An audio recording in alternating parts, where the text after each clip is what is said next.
ମୟୂରଭଞ୍ଜ ଜିଲ୍ଲା ଗସ୍ତରେ ଦ୍ୱିତୀୟ ଦିନ ଅବସରରେ ମାନନୀୟ ରାଷ୍ଟ୍ରପତି ଶ୍ରୀମତୀ ଦ୍ରୌପଦୀ ମୁର୍ମୁ ତାଙ୍କ ଶ୍ୱଶୁର ଘର ଗାଁ ପାହାଡ଼ପୁରକୁ ଗସ୍ତ କରିଛନ୍ତି।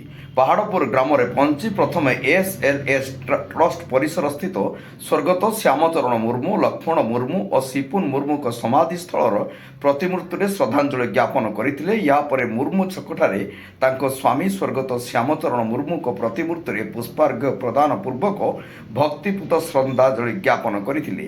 ଏହାପରେ ଗୋସାଣୀ ସ୍ଥଳରେ ଭକ୍ତିପୂତ ପ୍ରଣାମ ଜଣାଇ ଜାହିରା ପୀଠକୁ ଯାଇ ପୂଜାର୍ଚ୍ଚନା କରିଥିଲେ। ପରବର୍ତ୍ତୀ ସମୟରେ ଏଲ୍&ଟି ଦକ୍ଷତା ବିକାଶ କେନ୍ଦ୍ରକୁ ଯାଇ ଶିକ୍ଷାର୍ଥୀଙ୍କ ସହ ଭାବ ବିନିମୟ କରିଥିଲେ। ଏହି ଅବସରରେ ଶ୍ୟାମଚରଣ ମୁର୍ମୁ ପ୍ରାଥମିକ ଚକ୍ଷୁ ଚିକିତ୍ସାଳୟ ପରିଦର୍ଶନ କରିବା ସହ ଗ୍ରାମ ପରିଦର୍ଶନ କରି ଗ୍ରାମବାସୀ ତଥା ବନ୍ଧୁ ପରିଜନଙ୍କୁ ଭେଟିଥିଲେ। ଏସ୍ଏଲ୍ ଟ୍ରଷ୍ଟରେ ପହଞ୍ଚି ଛାତ୍ରଛାତ୍ରୀଙ୍କ ସହ ଅଧ୍ୟୟନ ସମ୍ବନ୍ଧୀୟ ସ୍ନେହପୂର୍ଣ୍ଣ ଭାବ ବିନିମୟ କରିଥିଲେ। ମାନନୀୟ ରାଷ୍ଟ୍ରପତିଙ୍କୁ ନିକଟରେ ପାଇ ଓ ତାଙ୍କ ସହିତ କଥୋପକଥନ କରିବା ସୁଯୋଗ ପାଇ ଖୁବ୍ ଆନନ୍ଦ ଅନୁଭବ କରିଥିଲେ ପିଲାମାନେ।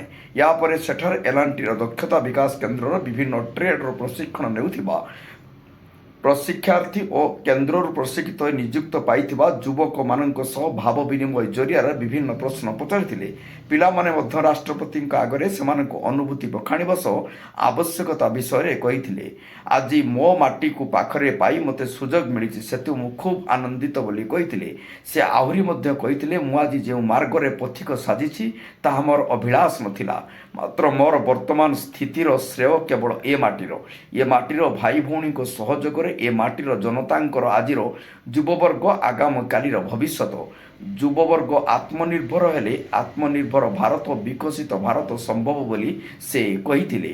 ଏହାପରେ ରାଇରଙ୍ଗପୁର ଜଗନ୍ନାଥ ମନ୍ଦିର ଆସି ମହାପ୍ରଭୁଙ୍କ ଦର୍ଶନ ସହ ଆଳତୀ ପୂଜାର୍ଚ୍ଚନା କରିବା ସହ ଭକ୍ତି ନୈବେଦ୍ୟ ଅର୍ପଣ କରିଥିଲେ ଏବଂ ପ୍ରସାଦ ସେବନ କରିବା ସହ ଲୋକମାନଙ୍କ ସହିତ ଆଲୋଚନା କରିଥିଲେ। ପାହାଡ଼ପୁରରୁ ଗୌର ଦାସଗିରିଙ୍କ ରିପୋର୍ଟ, जनता एक्सप्रेस। हेलो दोस्तों, मेरे चैनल को लाइक सब्सक्राइब जरूर करना और जनता एक्सप्रेस देखना ना भूले।